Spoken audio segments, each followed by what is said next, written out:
ओम शांति। यह बाबा की सेवा के लिए नया चैनल चालू किया है। इस चैनल को सब्सक्राइब करें। ओम शांति।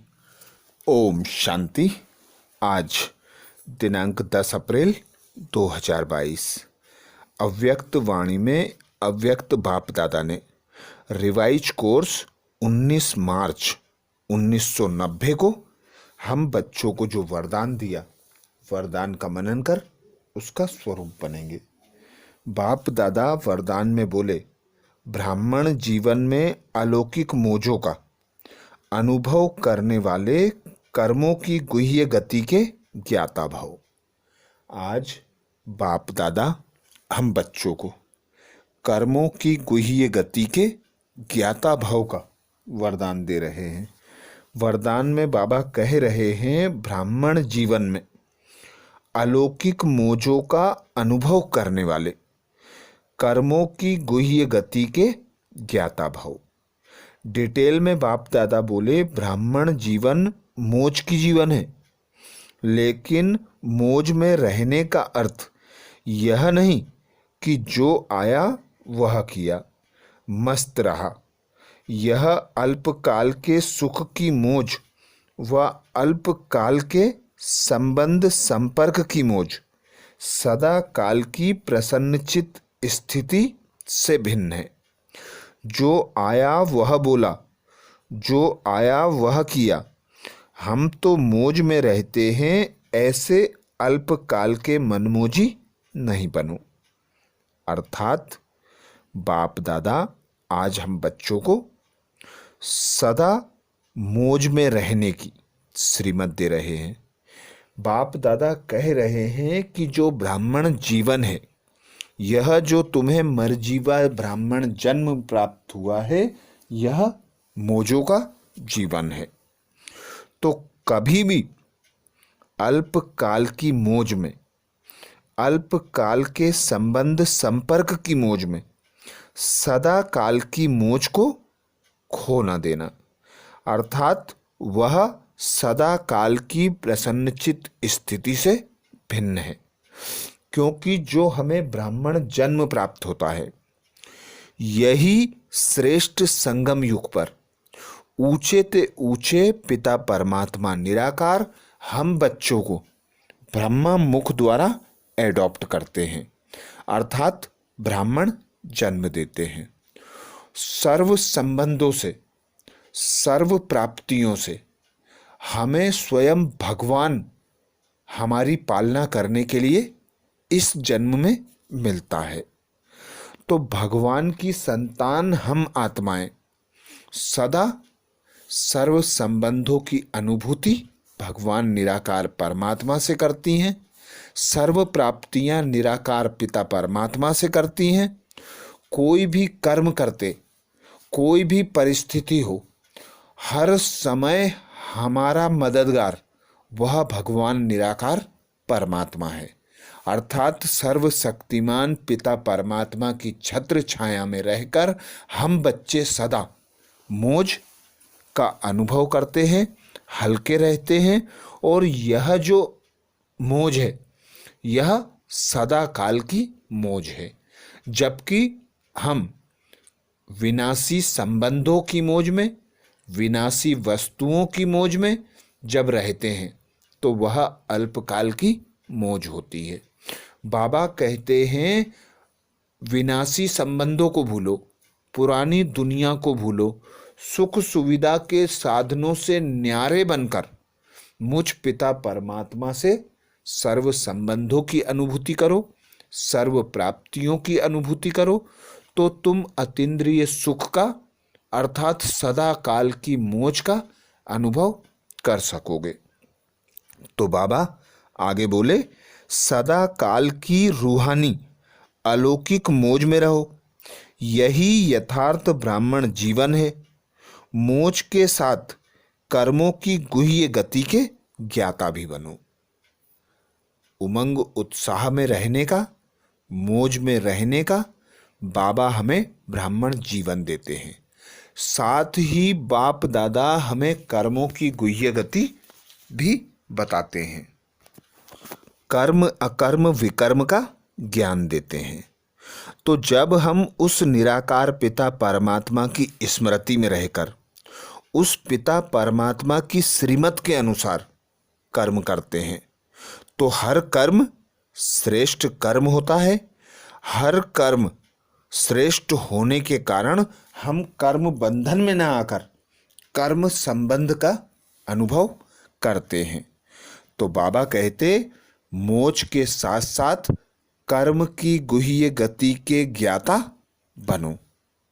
तो हर कर्म करते श्रीमत अनुसार कर्म अकर्म विकर्म को देखकर हमें कर्म करना है कि हम पर कोई कर्म बंधन ना हो, सदा हल्के प्रसन्नचित्त मोक्ष की अनुभूति कर सकें।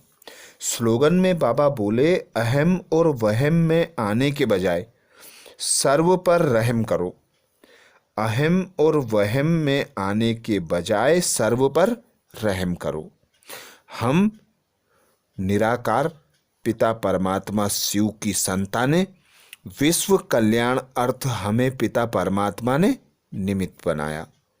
हम आत्माएं 63 जन्मों से बाबा की ग्लानि करते थे, अपकार करते थे, पर रहम दिल पिता परमात्मा ने हम बच्चों के सारे अपकारों को भुलाकर, सारी ग्लानियों को भुलाकर हम पर रहम किया और हमें नर से नारायण बनाने के लिए ब्राह्मण जन्म प्रदान किया और बाप टीचर सद्गुरु बनकर हमारी पालना करते हैं। तो ऐसे ही बाबा कहते कि जो तुम बच्चों को मुझसे खजाने प्राप्त होते हैं, उन खजानों का सदुपयोग करने के लिए सदा यह स्मृति रखो कि मैं अवतरित आत्मा हूँ, मैं आधारमूर्त आत्मा हूँ, मुझे यह मरजीवा जन्म पिता परमात्मा से सेवा अर्थ प्राप्त हुआ है। तो मैं आत्मा निराकार पिता परमात्मा की संतान सर्व आत्माओं के प्रति समान दृष्टि वृत्ति रख, रहम की भावना रख, मैं पन के अहम से और मैं कर रहा हूँ इस वहम से उपराम होकर रहम दिल बनकर रहम करने की निमित्त बनी हूँ। आज बाप दादा ने अव्यक्त वाणी में हम बच्चों का अटेंशन खिंचवाया। उड़ती कला का आधार उमंग उत्साह के पंख। उड़ती कला का आधार उमंग उत्साह के पंख। आज बाप दादा हम बच्चों को कहते हल्के होकर उड़ो। तुम्हें बाप दादा ने पंख दिए हैं। जो पंख तुम्हारे रावण ने काट दिए थे, पुनः तुम्हें बाप दादा ने उमंग उत्साह के पंख दिए कि उमंग उत्साह में उड़ो, उड़ती कला का अनुभव करो। जिसके लिए बाप दादा बोले कि 2 प्रकार के उमंग उत्साह वाले बच्चे देखे। एक तो नए बच्चे देखे और एक पुराने बच्चे देखे। जो पहली बार मिलन मनाने आए हैं उनको बाबा ने श्रीमत दी कि तुम तीव्र गति का पुरुषार्थ कर, अर्थात उड़ती कला द्वारा बाप समान बनने का पुरुषार्थ करो। और पुराने बच्चों को श्रीमत दी कि जो बाप से खजाने प्राप्त हुए हैं उन खजानों के द्वारा बाप की प्रत्यक्षता कराओ, उन खजानों का दान दो, उन खजानों से आत्माओं का परिवर्तन करो। जो खजाने बाप से प्राप्त हुए हैं उनका रिटर्न दो। दोनों का उमंग उत्साह बाप दादा ने देखा श्रेष्ठ है। यही उमंग उत्साह के पंख उड़ती कला की ओर ले जाने के आधार बनते हैं। उड़ती कला के पंख ज्ञान और योग तो है ही, लेकिन प्रत्यक्ष स्वरूप में सारी दिनचर्या, हर समय, हर कर्म में यही उमंग उत्साह बना रहे कि मैं आत्मा इस धरा पर अवतरित आत्मा हूँ, उस पिता निराकार विश्व कल्याणी परमात्मा की संतान हूँ। मुझे सेवा अर्थ कार्य दिया है, चाहे वह छोटा कार्य हो चाहे बड़ा कार्य हो, जिसमें बाप दादा ने अटेंशन खिंचवाया कि चाहे सफाई करने वाला हो, बर्तन मांजने वाला हो, साधारण कर्म हो, लेकिन उमंग उत्साह नेचुरल और निरंतर होना चाहिए, जिससे साधारण कर्म भी श्रेष्ठ दिखाई दे। ऐसे नहीं कि ज्ञान की पढ़ाई कर और कराते समय याद में बैठे हों या याद में बिठाते हों, उस समय उमंग उत्साह हो। बाप दादा कहते निरंतर उमंग उत्साह में रहना ब्राह्मण जीवन है। तो सदा उड़ती कला में रहने का आधार बताया बाबा ने, उमंग उत्साह में रहना। बाबा कहते सारे दिन उमंग उत्साह में रहने के लिए बाबा से जो प्राप्तियां होती हैं उन प्राप्तियों की स्मृति में रहो। यह नहीं कि याद कर रहे हैं तो इस स्मृति से कर रहे हैं कि मैं निराकार आत्मा, मेरा निराकार पिता परमात्मा, मैं निराकार दुनिया की वासी हूँ। इस ऐसे योग लगाने में बाबा कहते बोर हो जाओगे। तो अब जो बाबा से प्राप्तियां होती हैं, जो खजाने मिलते हैं, उन खजानों को स्मृति में लाओ। ऐसी अनेक वैरायटियां खजाने बाप से प्राप्त होते हैं, तो उन खजानों को स्मृति में रख, उनका यूज कर, परमात्मा के प्यार का अनुभव करो। पर कुछ बच्चे बाबा कहते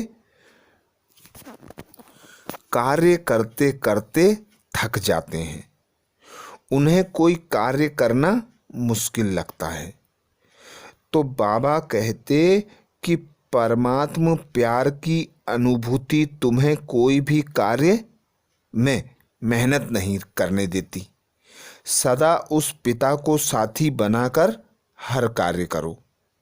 उस पिता निराकार परमात्मा से प्राप्त खजानों का प्रयोग कर कार्य करो, तो बड़े से बड़ा कार्य भी रुई के समान लगेगा, पहाड़ के समान कार्य भी राई के समान अनुभव होगा। पर बाबा कहते कि जब उड़ते उड़ते थक जाते हो तो दो रास्ते दिखाई देते हैं और सोचते हैं इधर जाएं या इधर जाएं, लेकिन परमात्मा प्यार का अनुभव कन्फ्यूज को सुरजित बना देता है, अर्थात उमंग उत्साह में लाकर जगा देता है। तो कोई भी कार्य करते उस पिता परमात्मा की स्मृति में रहकर करना, उमंग उत्साह में रहकर करना, अपने लक्ष्य को स्मृति में रख करना, प्राप्तियों को स्मृति में रख करना, यही बाबा कहते उमंग उत्साह का आधार है और उड़ती कला में जाने का साधन है। तो बाप दादा बोले बाप और आप, यही सेफ्टी की लकीर है। इस स्मृति की लकीर से बाहर नहीं जाओ, बस यह लकीर परमात्म छत्र छाया है। जब तक इस छत्र छाया की लकीर के अंदर आप रहते हैं तब तक माया की हिम्मत नहीं। फिर मेहनत क्या होती, रुकावट क्या होती, विघ्न क्या होता, इन शब्दों से अविद्या हो जाती है। जैसे आदि स्थापना के समय जब सतयुग की आत्माएं प्रवेश होती थीं तो उन आत्माओं में विकार क्या होता है, दुख क्या होता है, माया क्या होती है, इन शब्दों की अविद्या रहती थी।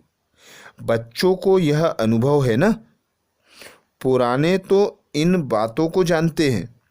ऐसे जो बाप और आप इस स्मृति की लकीर अर्थात छत्र छाया में रहते हैं, उनको इन बातों की अविद्या हो जाती है, इसलिए सदा सेफ रहते हैं, सदा बाप के दिल में रहते हैं।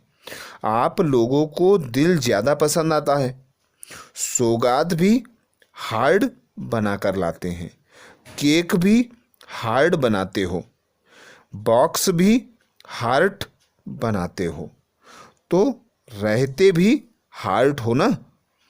बाप की हार्ट तरफ माया आ नहीं सकती। जैसे जंगल में रोशनी कर देते हैं तो जंगल का राजा शेर भी नहीं आ सकता, भाग जाता है। बाप की हार्ट कितनी लाइट और माइट है, उसके आगे माया का कोई रूप आ नहीं सकता।